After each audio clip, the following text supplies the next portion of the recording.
The void lay silent, an endless canvas of ink punctuated by distant pinpricks of starlight. From this cosmic stillness emerged the humming of engines, the low chorus of reactors powering to life.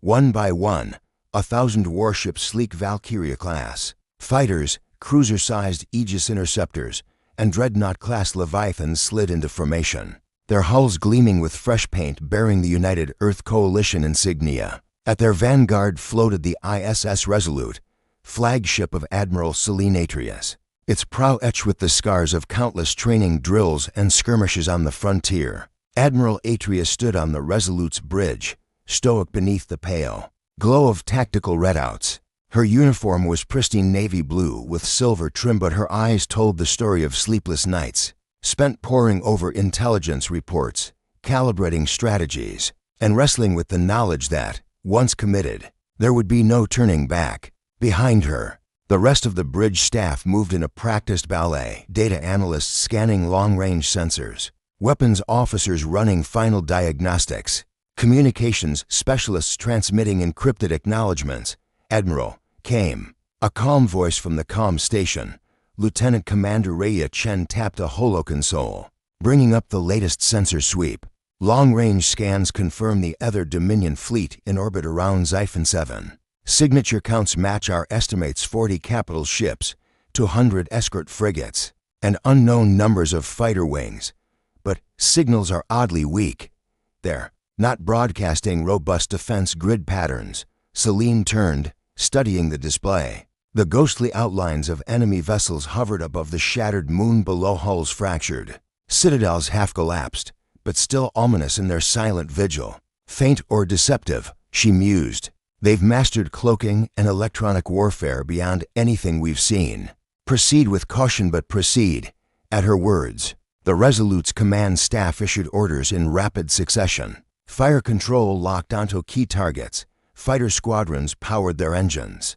Jump drive capacitors hummed as they built energy. Outside the viewports, stars blurred into streaks of light as the human fleet engaged its faster-than-light thrusters. One moment they were thousands of light-years from the Warzone. The next, they emerged from hyperspace into a field of wrecked satellites and drifting debris. SciFi 7's atmosphere glowed a bruised purple beneath the fleet. Massive citadel spires, once the heart of the Dominion's power, jutting skyward. Half buried in regolith, on replica holoscreens, advisors pinged urgent notifications. Orbital defense turrets partially functional, fighter bays empty, strategic railguns offline. Target their nerve center, Selene ordered.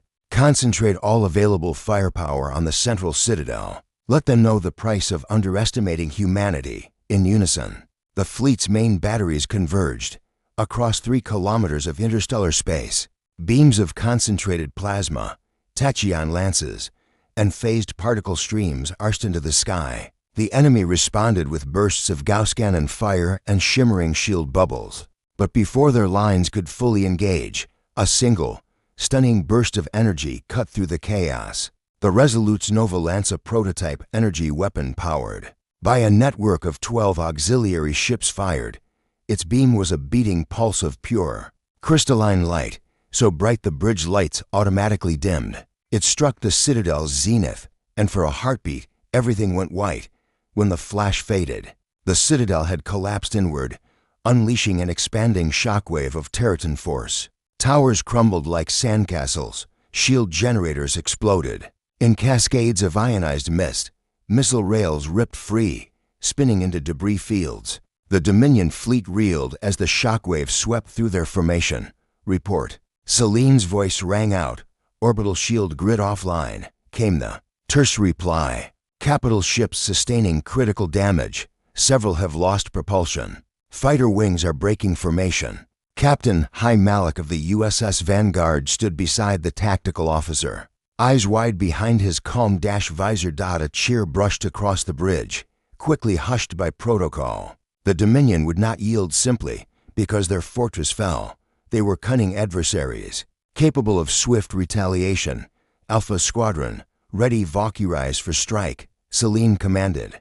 "Beta Squadron, prepare interception on my mark." We pushed them back cleanly, no ragged edge. Below, hangar bays opened like mechanical jaws. Valkyria fighters sleek, delta-winged craft with glowing engine nacelles ejected into space. Their lead pilots, veterans of the frontier wars, radioed crisp acknowledgments. Alpha 1. Standing by, all weapons hot. Moments later, squadrons lunged at the disoriented Dominion fighters. Dogfights erupted in miniature Sons of Tracer. Fire, Valkyries wove through debris, weaving pincer attacks that cut enemy wings in half. Guided missiles threaded through gaps in crumbling turrets, finding their targets with lethal precision. On the Resolute's bridge, Celine watched the holotactical map. Each green blip of her fleet advanced relentlessly. Red blips dwindled. Yet she refused to relax. "Maintain pressure," she said. "Ensure no ship escapes. We surround the moon and cut off any hyperspace drive signatures." Lieutenant Chen keyed in new commands. Interdiction cruisers moved into place, deploying quantum net charges that shimmered like webs across empty space. A Dominion frigate attempting to jump erupted in a cascade of subspace feedback. Its hull twisted like paper. Through the viewport, the shattered moon hung in stillness. But its orbit was now crowded with human vessels, each ready to strike. In that impassive rock, beneath its dusty surface, lay the Dominion's secrets laboratories, prisons, command centers. Humanity's ground forces would soon pour in, but first, the sky had to be cleansed. Admiral Atreus allowed herself a moment of quiet pride. For too long, the coalition had hesitated, fearful of provoking an enemy whose capabilities were poorly understood. Today, they had shown resolve. Today, they had struck the first blow. "Admiral," Captain Malik murmured, "the fleet responds to your command. No losses so far. We've taken out 17 capital ships and over 60 escorts. The rest are surrendering or awaiting orders." She nodded, steel in her gaze. "Then let us finish this. Signal our intent. Offer them the chance to stand down. But prepare for boarding parties. We take that moon, root and branch." As the Resolute's comms officer transmitted the ultimatum, the human armada held its breath. In the vast theater of stars, on the edge of annihilation, the human spirit, the will to fight for what was right, had ignited into a supernova of purpose. Chapter 1 had begun, and with it, a reckoning that would echo through the galaxy for generations to come. The shockwave from the Nova Lance's cataclysm reached every corner of the Dominion armada in an instant. A cascade of rippling light tore through their shield harmonics, knocking generators offline and sending capital ships adrift. On the ISS Resolute, the bridge erupted into controlled chaos as tactical officers recalibrated targeting grids. "Dominion mothership Astraeus is tumbling," reported Lieutenant Commander Rhea Chen, her fingers dancing over the holoconsole. "Propulsion systems offline, life support failing, shields at 10%. At Celine Atreus's nod, the Resolute's interceptor bays hummed. From the bowels of the flagship, squadrons of Valkyria-class fighters poured into space, their black and gold hulls gleaming against the fiery backdrop of debris. Captain Hai Malik, aboard the USS Vanguard, relayed orders. Alpha and Beta squadrons flank the Astraeus, secure the warp coils, disable their escape vectors. Gamma, sweep the wreck field for survivors. Spaceborne Blitz Alpha Squadron carved a high-arc approach, weaving through twisted girders of destroyed frigates. Explosive bolts of plasma fire lit the void as Dominion anti-fighter turrets sputtered weak resistance. Valkyria pilots, tethered by neural link to their wing commanders, executed split-second maneuvers, barrel rolls, power dives, and microbursts that left tracers drifting like fireflies. Lieutenant Marisol Sable Reyes, flying Alpha 1, locked onto the Astraeus's rear thrusters. "Charge missiles," she announced internally. Moments later, a volley of 5 precision warheads streaked forward. They struck in perfect synchrony, tearing open the engine compartments and sending shock ripples through the hulk. "Thrusters gone," hailed her wingman, Lieutenant Nikos Echo-Way. "They can't jump, they can't run." Across the field, Beta Squadron's interceptors clashed with Dominion escorts attempting to protect the crippled flagship. Dogfights erupted around decimated turrets and shattered solar rays, spinning fragments that threatened to tear fighters apart. Amidst the smoke and tracer fire, Valkyries danced with Dominion Phalanx-class skirmishers, outmaneuvering heavier ships with superior agility. On the Resolute's bridge, Celine watched the holo display. Each red blip that faded to black meant another enemy vessel disabled or destroyed. 17 escorts down, 6 capital ships drifting. The fleet's annihilation was nearly complete. "Deploy boarding pods," she ordered. "We've finished this up close." Boarding actions moments later, 30-ton pods sleek, armored canisters with retro-rocket stabilizers launched from the Resolute's ventral bays. Inside, Stormguard Marines braced themselves, powered exoskeletons humming with emergency charge. Lieutenant Rourke Patel, squad leader of Echo Company, flicked switches on his HUD and issued a single-word command: forward. The pods burrowed into the Astraeus's hull like meteors, breaching weak points exposed by the Nova Lance strike. Explosive charges tore open bulkheads, and the Marines strode into narrow, dimly lit corridors. Acrid smoke curled from scorched conduits. The air tasted of ozone and brimstone. "Clear left," Patel called, his rifle's spotlight cutting through the gloom. His squad fanned out, scanning doorways. "Clear right, move."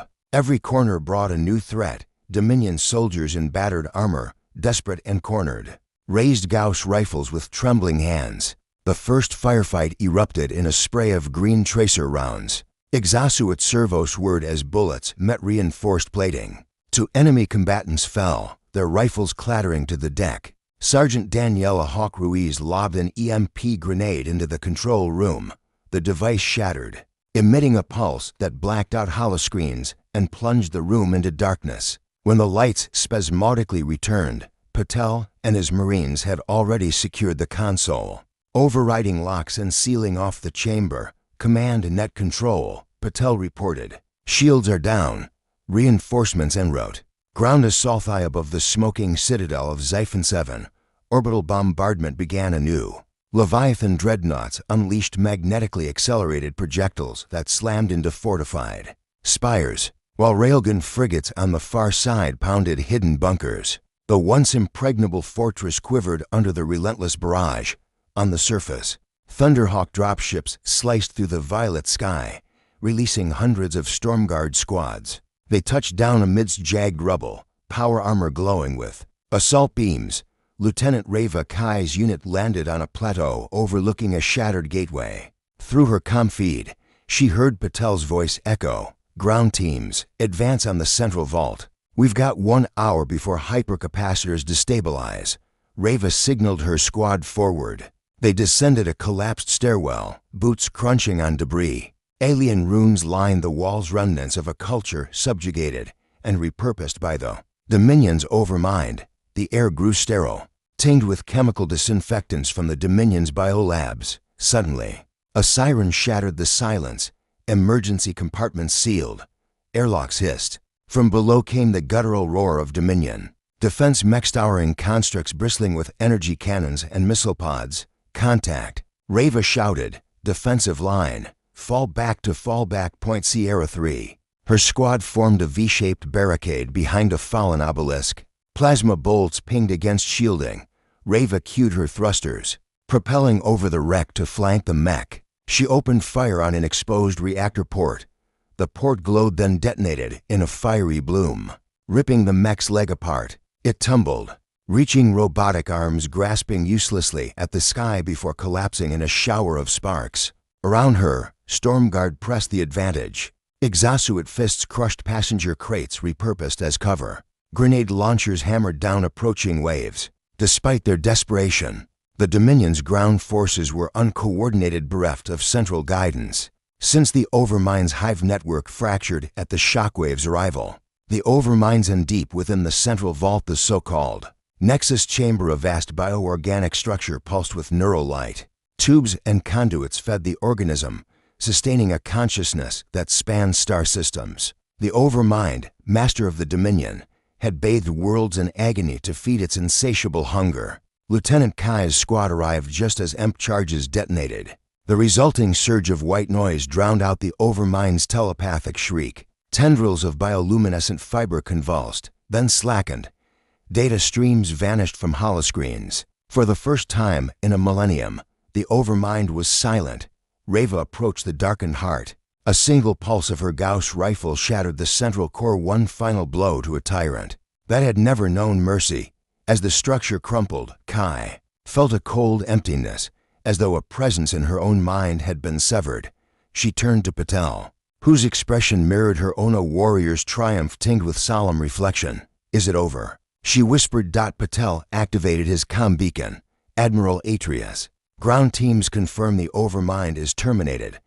All hostile forces neutralized or surrendering. Xiphon 7 is secure." Aftermath. As the moonscape settled into an uneasy calm, the human fleet reformed above. Green luminescence from repair drones flickered among the battered hulls, and medical frigates unleashed tendrils of Mk-7 nanite swarms to seal breaches. Valkyria squadrons patrolled the perimeter, wary of any last-ditch insurgent strikes. On the Resolute's bridge, Admiral Atreus allowed herself to exhale. She gazed at the holo display, showing green icons where red had once stood. The Dominion's symbols no longer glowed with menace. They were lifeless relics of tyranny. Captain Malik joined her at the viewport. "We've lost 15 pilots and 20 ground troops. Casualties are light, considering the scale." Celine nodded. "Coordinates for civilian extraction?" she asked. "Already transmitting," he replied. "Refugee transports are inbound. Colonies destroyed by the Dominion are requesting aid." A soft chime marked the arrival of surrender transmissions. Pockmarked frigates dropped out of sublight, their flags lowered. Other Dominion officers, once arrogant incarnate, clambered into boarding pods, hands raised in fealty. Humanity's vengeance had been swift. Its mercy now would be tested. Admiral Atreus tapped her comm panel. "Open a channel to the Astraeus. Prepare to deliver terms of surrender and conditions for repatriation." Then she paused, voice firm. "Marshal our medical teams. Those who suffered under the overmind deserve our help." As the pledges of peace began, a hush fell over the Resolute's bridge. The war zone, once a crucible of aggression, now shimmered with the promise of rebuilding. In the silence, Admiral Atreus dared to hope that the greatest victory, freedom, had finally been won. 3 weeks after the final sparks of the Nova Lance faded into the void, the human fleet drifted in tight formation round Xiphon 7's shattered moon. Where once the other Dominion had ruled with inexorable precision, there now rose the clamor of repair drones and the gleam of restoration efforts. In the vast command chamber of the ISS Resolute, Admiral Celine Atreus stood before a massive holomap, watching the steady green glow of coalition vessels interspersed with civilian transports and medical frigates. "A Sky rebuilt status report," Celine said, voice measured but edged with relief. Lieutenant Commander Rhea Chen tapped the holo interface. "Orbital repair teams have affixed over 70 stabilization anchors to the Citadel's remaining structure. Hollow spires are being repurposed into relief depots. The Aurora-class terraformers are online. Initial atmospheric conditioning has begun. Surface hab domes will be ready for occupancy in 5 days." Celine exhaled, letting the significance settle. The Dominion's fortress was transforming into a cradle of hope. She turned as Captain High Malik entered the chamber, datapads in hand. "Refugee numbers?" she asked. "Over 100,000 so far," Malik replied, "from 36 worlds. Many colony ships were destroyed or disabled. Civilians escaped in makeshift pods. Field hospitals are overwhelmed, but our medics are coping.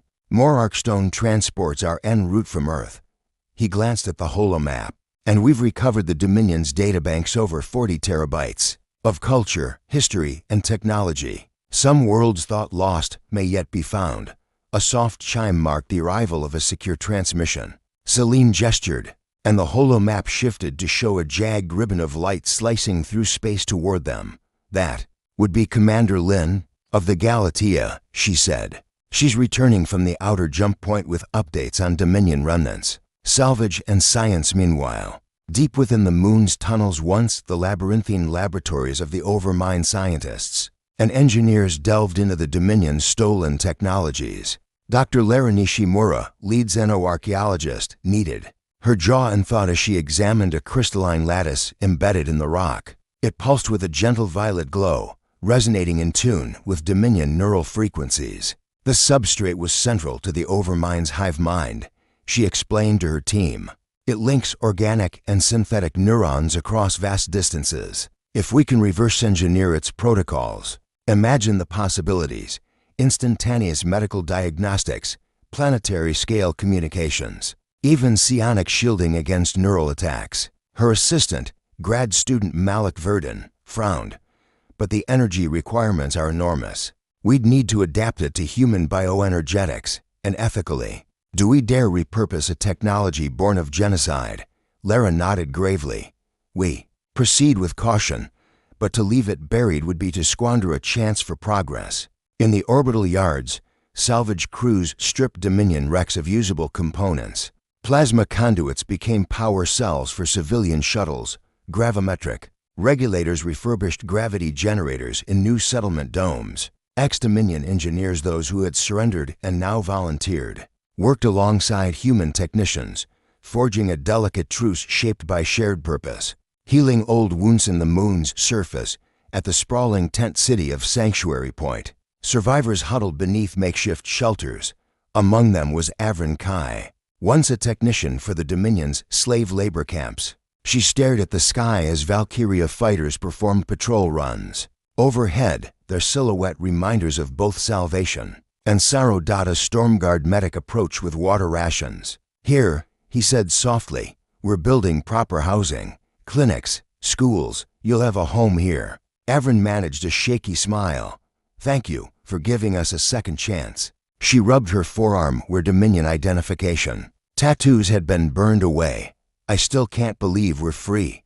Behind her, children played with salvaged hover toys, laughter a fragile triumph over years of oppression. At a distance, coalition diplomats spoke with local council delegates, former Dominion administrators, who now sought clemency. The question of justice lingered: how to reconcile the deeds of a regime with the individuals caught beneath its weight. The politics of peace. Back aboard the Resolute, Admiral Atreus convened a council of coalition leaders and liberated world representatives. The Oval Chamber hummed with earnest debate.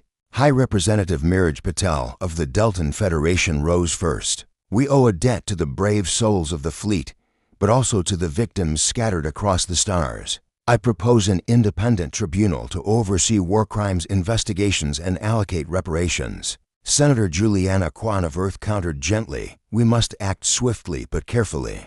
If we punish too harshly, we risk breeding resentment. Yet, if we're too lenient, we betray our principles. From the back, Commander Lin's voice crackled over comms. Admiral Dominion pockets at the Sigma Expanse have surrendered. Their fleets are demilitarizing. They request asylum aboard coalition transports, fearing reprisals. Celine weighed the gravity of the moment. Victory's echo brought both relief and responsibility. We will accept their surrender under strict terms, she declared. They shall disarm, contribute to reconstruction, and live under coalition law. But any who committed atrocities must face justice. A murmur of assent rippled through the chamber. Pax, fragile yet hard-earned, would require vigilance. Hope's horizon that evening. Celine found herself alone on the Resolute's observation deck, the moon glowing blue-green through the viewport. The once ominous spires now stood as silent sentinels over a world in metamorphosis. She reflected on how swiftly a war zone had become a haven. A soft chime behind her heralded Captain Malik's arrival. He offered her a datapad. Intel from Sigma Expanse, he said. They've turned over war assets, and they've begun planting the first biodomes. Celine smiled. Then our work is just beginning. She placed a hand on the cold glass. One day, people will look up at this moon and see hope, not horror. Malik joined her gaze. We'll make sure they do. The human fleet won the war, but it's the peace we build that will define us. Under a canopy of stars, two leaders stood united in purpose. Echoes of victory rolled through the cosmos, carried not on shockwaves of destruction, but on currents of compassion, justice, and renewal in reclaimed laboratories and burgeoning settlements. In the hearts of survivors and soldiers alike, humanity's greatest triumph was taking shape, the promise that even in the darkest aftermath, a brighter dawn could always rise. 6 months had passed since the shockwave of the Nova Lance heralded the fall of the Other Dominion. In that time, The shattered moon of Xiphon 7 had been reborn as Rora Haven, a testament to humanity's capacity for renewal. From orbit, the ISS Resolute watched over sparkling biodomes, gleaming spires of crystal-like alloy, and winding aqueducts that channeled purified water into irrigated terraces. The airlock beside Admiral Celine Atreus hissed open, and she descended onto the landing platform of Aurora Haven Station, the nexus between orbital command and the world below. Ceremony of reclamation cloaked in ceremonial silver and indigo. Celine joined Governor Avron Kai, once a slave engineer of the Dominion, for the official inauguration of the Citadel of Unity, a rebuilt Dominion stronghold now dedicated to education and remembrance. Rows of survivors, coalition officers, and even former Dominion soldiers filled the plaza, faces turned upward toward the marble days. Children, their hair braided with bioluminescent flora, danced around statues of winged Valkyries, homage to the fighters whose sacrifice made this day possible. Governor Kai stepped forward, her voice steady despite the weight of memory. Today, we claim this fortress not as a symbol of oppression, but as a beacon of our shared future. May its halls echo with laughter, not lament. She placed her hand on an inscribed keystone. Here, all peoples walk free. Applause thundered, and Celine felt the tremor of hope beneath her boots. Seeds of renewal. In the weeks following the ceremony, reconstruction accelerated. Terraform arrays nestled in the northern craters released pale green mists, catalyzing the growth of Earth-native flora alongside salvaged Dominion bioluminescent trees. Agricultural domes brimmed with hydroponic gardens that yielded 3 harvests per lunar cycle, feeding tens of thousands. Coalition engineers collaborated with liberated world agronomists Delton, Corosian, Martulu, blending genetic stock to create crops resilient to Xiphon 7's residual radiation. Lieutenant Rourke Patel supervised the installation of the Nexus. Archiva decommissioned overmined data core repurposed as a library under flickering holopanels. Historians and Zen Osculars cataloged recovered manuscripts, audiovisual recordings, and cultural artifacts from dozens of worlds formerly under Dominion sway. Patrons queued silently, their visors reflecting the gentle pulse of neural interface terminals. Diplomacy in action while Rora Haven thrived. The political wheels of the coalition turned steadily. On board the Resolute, Admiral Atreus convened the Consortium of Liberated Worlds, a council comprising representatives from each freed system. The chamber's domed ceiling displayed real-time orbital views of Aurora Haven and Earth beyond. Miraj Patel of the Delton Federation spoke passionately. Our unity forged in conflict must be sustained through prosperity. I propose a shared defense pact and interstellar trade agreements lest we slip back into isolationism. Senator Kwan of Earth countered pragmatically. Trade is vital, but we must ensure equitable access.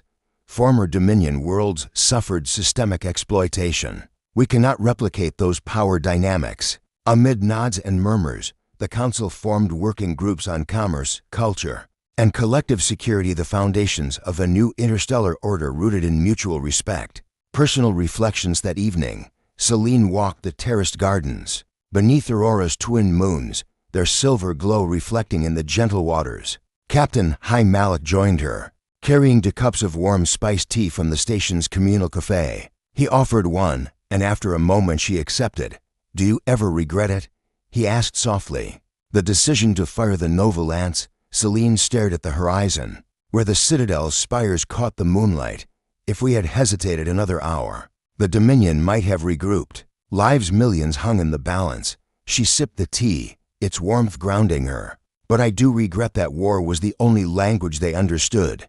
I wish we had found another path. Malik nodded. Yet from this destruction we've nurtured something beautiful. Peace, for now. He gestured toward the distant domes. And you've led us here. Looking toward tomorrow was Rora Haven's first solar cycle closed. The station's comms lit up with news from beyond. Relocation convoys carried survivors to reconstructed worlds. Academic exchanges were scheduled between Earth's universities and the Nexus Archive. Exploratory vessels set course for uncharted systems once hidden by Dominion blockades. Rumors of mysterious signal beacons, perhaps other Dominion outposts, spurred new missions. reminding humanity that vigilance must accompany hope. In the Resolute's ready room, Celine reviewed synthesizer reports, proposed settlement sites. On Gaia-Stu, a projected colony ship to resettle displaced Martulu families. Blueprints for a cultural consortium to preserve the heritage of every liberated people. Each plan bore her imprimatur, yet she felt the weight of infinite possibilities pressing upon her shoulders. At last she set aside the datapad and stood. The viewport framed Aurora Haven, a jewel unblemished by war's shadow. Prepare my quarters, she ordered her aide. I'll be staying here for the foreseeable future. As she departed for the Citadel's balcony, where diplomats awaited her address to the consortium, Celine Atreus carried within her the resolve that had carried humanity through its darkest hour. The human fleet had entered the war zone and shattered tyranny, but its true legacy would be measured in the civilizations rebuilt, the cultures preserved, and the unwavering promise that, even amid the stars' cold expanse, compassion could prevail under Aurora Haven's twin moons. A new chapter of galactic history began, one written not in the language of weapons, but in the bonds of unity that would endure for generations to come.